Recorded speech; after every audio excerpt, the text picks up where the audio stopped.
साल 2015 में क्लाइमेट पर पेरिस में आयोजित एक सम्मेलन में भारत सरकार ने 2030 तक गैर जीवाश्म ऊर्जा स्रोतों या नॉन फॉसिल एनर्जी सोर्सेज से स्थापित बिजली क्षमता का 40% हिस्सा प्राप्त करने का लक्ष्य रखा था। पिछले दिनों सरकार ने दावा किया कि भारत ने अपने इस लक्ष्य को नवंबर 2021 में ही हासिल कर लिया है।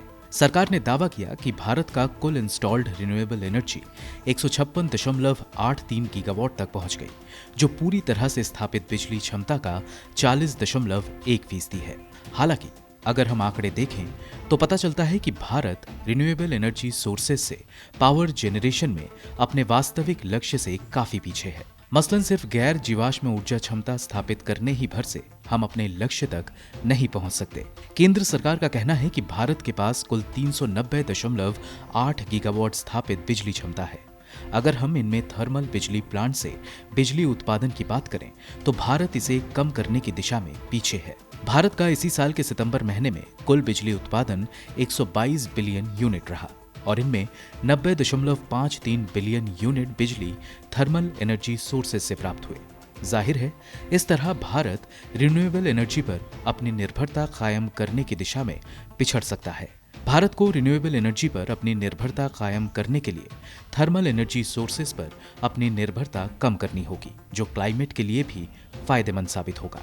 सरकारी वेबसाइट के मुताबिक इसी साल अगस्त महीने में भारत ने रिन्यूएबल एनर्जी सोर्सेज से कुल 16.9 बिलियन यूनिट बिजली का उत्पादन किया, जो कुल बिजली उत्पादन का 13.85% है।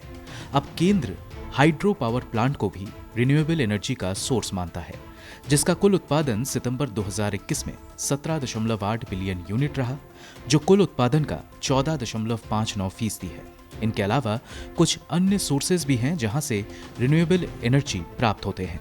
अगर हम सभी आंकड़ों को जोड़ दें तो भारत का कुल पावर जनरेशन में रिन्यूएबल एनर्जी का योगदान 28.44% है।